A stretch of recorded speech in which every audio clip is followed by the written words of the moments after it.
Alors aujourd'hui, on va parler d'un sujet fâcheux, les horaires d'un animateur. Et alors du coup, ce que je vais faire, c'est que je vais te parler donc des horaires d'un animateur en centre aéré, en colonie de vacances, en classe de découverte ou voire même en animation touristique. En gros, ce que je voudrais faire ici, c'est développer ce sujet un petit peu pour tout le monde, histoire que tu puisses peut-être un petit peu plus facilement choisir ce qui t'intéresse le plus par rapport aux horaires. Et c'est un droit que tu as. Alors, si tu ne me connais pas, je m'appelle Lex, je suis formateur indépendant au métier de l'animation. Et mon but sur Internet, c'est de t'aider à t'adapter à la réalité du terrain dans les accueils collectifs de mineurs. Tu cherches le savoir et la formation de maître Jedi de l'animation. Animaré, abonne-toi pas, c'est la solution. Lex qui apportera sa contribution. Concentre-toi. Je donne tellement d'infos que tu devrais prendre des notes. Je te parle d'activité, mais ce n'est qu'entre autres. Je parle aux animes, aux formateurs et aux dirlots. Du novice à l'ancien, j'en ai pour tous les niveaux. Adaptation tout terrain. Animaré amasse les fans. Je les forme, je les enterraine. Je cumule les padawans.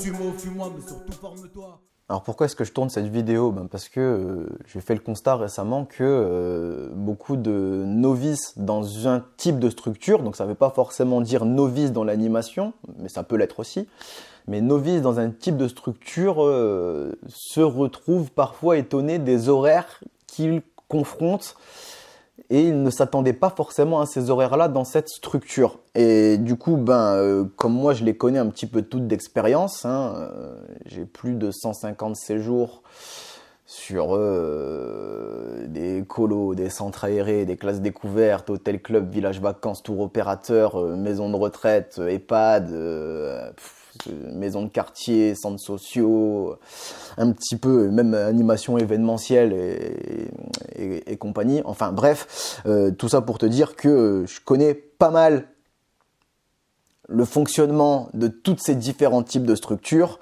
Et si je peux t'aider à savoir à quoi t'en tenir avant de mettre les pieds dedans, ou toi pouvoir au moins avoir une référence, même si tu as déjà débuté, voilà, ce sera très bien, j'en serai content et j'espère que toi aussi. Juste avant que je développe, petite page de publicité Animaré. La médiathèque Animaré, c'est le temple des Jedi de l'animation. C'est là où ces derniers viennent approfondir leur formation continue avec les ressources et modules de formation que j'ai créés pour eux à partir de mon expérience conséquente d'animateur, de directeur et de formateur. Alors il y en a pour tout le monde, les animateurs, les assistants sanitaires, les adjoints de direction, les directeurs et même les formateurs. Il y en a pour tous ceux qui chercheront à améliorer leur pratique dans le but de mieux s'adapter à la réalité du terrain.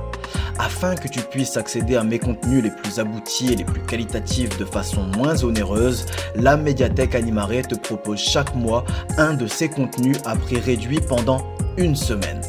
Si tu ne regardes pas toutes les vidéos d'Animaré TV, tu peux être tenu au courant et surtout à temps des prochaines promotions en cours de la médiathèque Animaré en t'abonnant à la page Facebook Animaré FB ou en rejoignant le groupe des Jedi de l'animation, le groupe Facebook, dont les liens sont tous les deux dans la description de chaque vidéo.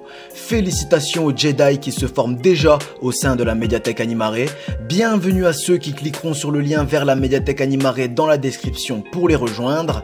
En attendant la prochaine promotion de la médiathèque Animaré, tu peux découvrir la playlist de présentation de ces modules de formation et ressources en cliquant sur le bouton qui est normalement apparu en haut à droite de ton écran.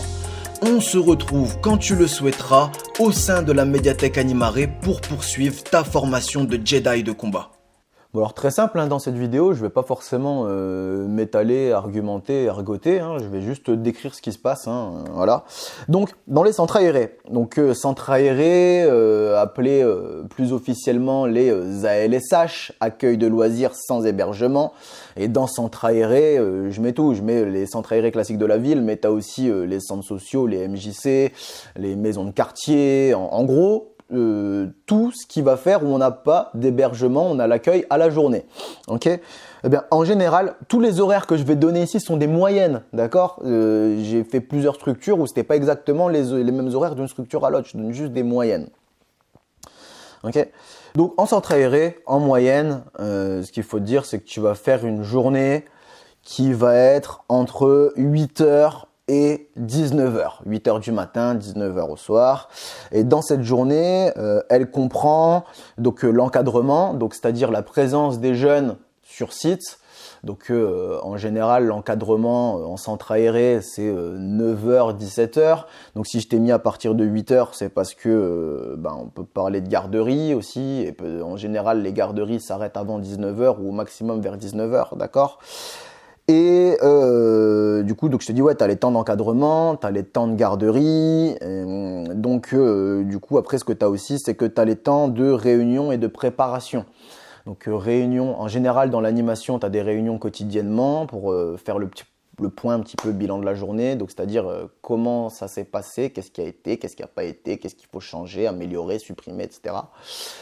Et après, on a aussi un temps de préparation, donc c'est-à-dire qu'est-ce qui arrive par la suite et qu'est-ce qu'on doit préparer pour pouvoir affronter ces différents moments, en fait, tout simplement. Affronter, aborder, hein, tu mettras le qualificatif que tu voudras, le verbe plutôt.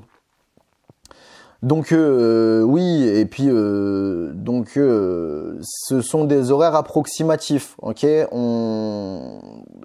En général, tu sais bien à quelle heure tu commences, mais tu sais pas à quelle heure tu termines. En centre aéré, comme en général dans l'animation, hein, c'est surtout dans les accueils collectifs de mineurs. Ouais, voilà, ce qu'il faut te dire, c'est que tu travailles, donc en général, en centre aéré, on te fait des contrats d'engagement éducatif. Et dans un contrat d'engagement éducatif, tu as un forfait à la journée. Il n'est pas écrit combien d'heures tu fais. Donc c'est pour ça qu'on peut te mettre la plage horaire qu'on veut, en fait, d'accord ? Et des fois, on fait des CDD en centre aéré, mais ça n'empêche pas que ça change rien. Il y a toujours exactement le même temps de travail, hein.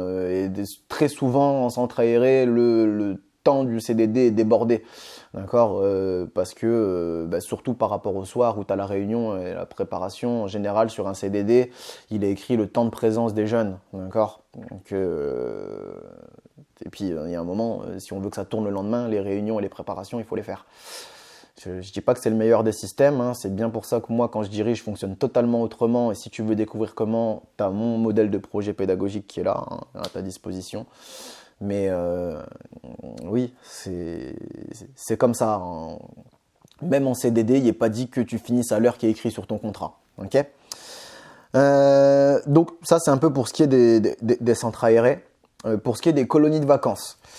Les colos qui sont de leur petit nom technique et scientifique, qui sont les séjours de vacances et loisirs, séjours de loisirs et vacances SLV, non, loisirs de vacances et loisirs, donc c'est SVL, voilà. Du coup là, les horaires d'un anime, pour faire simple, c'est du lever au coucher du public en rajoutant les réunions et préparations. Pareil, on ne les oublie pas. Il est très rare de voir des colonies de vacances en CDD. La plupart d'entre elles se font en CEE. Ça arrive, mais c'est très rare de tomber en CDD parce que c'est très compliqué à justifier les taux horaires sur un CDD en colonie de vacances. Voilà, tout simplement. Donc voilà, et oui, et donc quand on dit du lever au coucher, ça veut peut-être dire que toi, il faut te lever un petit peu avant pour être prêt à encadrer le lever du public. Et si tu fais leur coucher, tu vas te coucher plus tard. Quelle que soit la réunion, hein, tu vas pas te coucher, quel que soit l'horaire de la réunion et de la préparation, ça peut être même fait en plein milieu de la journée, mais tu vas te coucher au moins après que le public soit couché. Pas en même temps et pas avant. D'accord ? Donc ouais, ce sont des beaucoup plus grosses journées. En général, ce qu'on dit, c'est que dans les colos, en moyenne, tu fais 15 heures par jour. Après, tu regardes à combien tu es payé et puis tu fais facilement ton taux horaire. D'accord ? Mais oui, c'est comme ça. Voilà, entre le temps d'encadrement, la réunion, la préparation et compagnie, oui, sur une colo, ouais, tu fais facilement entre 12, ouais, la moyenne c'est 15 heures, quoi. Donc tu peux faire entre 12 et 18 heures par jour, c'est un truc de ouf. Hein. Faut le savoir quand même, ok. Voilà. Alors maintenant, quand tu es en classe de découverte, alors il y a deux types d'animateurs en classe découverte de grands types, hein, d'autres petites subtilités aussi, mais elles sont moins répandues. Le premier type d'animateur que tu trouves en classe découverte, c'est ce qu'on va appeler un animateur activité. Et donc en gros, il est là pour proposer des activités principalement. Ok, donc vie quotidienne, vie collective, c'est vraiment au second plan pour les animes actifs. En classe de découverte. Hein. Donc, en général, ils vont faire des journées qui sont plagées entre 9h et 22h. Et dans cette plage horaire, ils vont avoir 8 heures de prestations d'activité à faire. Classe de découverte, CDD obligatoire. Il n'y a pas de CE là-dedans, ça n'existe pas. Donc, du coup, ouais, voilà, ils doivent faire 8 heures d'activité là-dedans. Elles sont pas obligées de s'enchaîner. Tu peux avoir un créneau le matin, un créneau le soir, un créneau l'après-midi, un créneau le matin, un créneau l'après-midi, un créneau le soir. Voilà, ils doivent remplir 8 heures d'activité. Des fois, si on a du mal à remplir ces 8 heures d'activité, on fait du relais de vie quotidienne, donc en général en présence à table, pendant les repas. J'ai bien dit en général, hein, chaque classe découverte peut avoir ses spécificités, ses subtilités. Okay, et donc le deuxième type d'animateur que tu peux trouver en classe de découverte, c'est ce qu'on va appeler des animateurs VICOT, vie quotidienne. Donc d'où leur principale mission sera de gérer la vie quotidienne du public qui sera accueilli sur la classe découverte. L'activité et la vie collective, ça vient au second plan. On n'est plus de la priorité. Donc en gros, ils vont avoir une plage horaire de 7 heures à 22h, donc en général on termine à peu près pareil, mais on commence un peu plus tôt. Et on commence plus tôt pourquoi ? Parce que dans la vie quotidienne, il y a l'encadrement des repas. Et donc du coup, les animateurs VICOT vont gérer les repas du matin, du midi, le goûter. Donc vie quotidienne, ils vont gérer l'hygiène, donc tout ce qui va être douche, passage aux toilettes et compagnie. Ils vont gérer repas du soir. En général, comme tous ces temps dans la journée, on a du mal à remplir les 8 heures de travail parce qu'on est toujours en CDD, on est en classe découverte, hein, donc c'est 8 heures par jour sur CDD, après si on dépasse c'est heures sup, en toute logique. Et bien du coup, quand on arrive au repas du soir, en général, un animateur vie quotidienne n'a pas rempli son quota journalier, il lui manque 1 ou 2 heures, donc ce qu'on va faire avec lui, c'est que, il va encadrer l'activité de veillée du soir. Okay, et donc là, en général, plus activité de veille du soir, plus le coucher, à ce moment-là, l'animateur vie quotidienne, il a fait ses 8 heures. Okay, et donc, ce qui est aussi commun aux classes de découverte, que ce soit des animateurs d'activité ou de vie quotidienne, c'est qu'il y a beaucoup moins de réunions. Dans les accueils collectifs de mineurs, on va dire plus sur les périodes de vacances scolaires, on a des réunions quasiment quotidiennes. Maintenant, dans les classes de découverte qui sont donc sur les périodes hors vacances scolaires, on a beaucoup moins de réunions. Des fois, sur une semaine, tu vas avoir 1 ou 2 réunions. Une réunion en début de semaine pour préparer la semaine tout simplement. Tu vas avoir une réunion au milieu de semaine pour les ajustements et tu vas avoir une réunion en fin de semaine peut-être pour les conclusions. Et encore, j'ai bien dit peut-être, c'est pas sûr, tu vois. Donc après, il y a des classes de découverte où tu as réunion hebdomadaire, réunion quotidienne, ça arrive. Mais pour moi, celle que j'ai faite, c'est quand même beaucoup moins répandu les réunions quotidiennes dans les classes de découverte. Et donc oui, je te répète, hein, tu es en classe découverte, CDD obligatoire, et donc qui dit CDD dit SMIC minimum, contrairement au CE. Si cette vidéo comporte au moins un élément pertinent à tes yeux, c'est le moment de la récompenser avec un pouce vers le haut, ce qui augmentera son référencement et donc lui permettra d'aider plus de monde. Si tu tiens à me rétribuer pour le travail et les contenus gratuits que je mets à ta disposition sur Animare TV, abonne-toi à cette chaîne afin de m'encourager à produire et améliorer ces futurs contenus. N'oublie pas d'activer la cloche de notification pour ne plus rien manquer. Exprime ton avis dans les commentaires ou va découvrir les autres canaux d'Animare dont les liens sont dans la description. Tu peux me poser tes questions sur tes pratiques ou sur mes contenus en m'envoyant un message privé sur Animare FB ou en me passant un coup de fil via la médiathèque Animare. Les liens sont toujours dans la description. Et enfin, tout ce qui va concerner les animateurs de tour opérateurs, hôtel club, village vacances, camping, etc. En gros, l'animation touristique. Eh bien, du coup, clairement, on est sur de l'animation d'activité, voire sur de la prestation d'activité. Bien, en général, c'est pareil, hein, encore une fois, sur des moyennes. Hein. En général, un animateur touristique, de tourisme, va avoir un créneau horaire, une plage horaire, pardon, de travail, qui va être entre 8h et 2h du matin.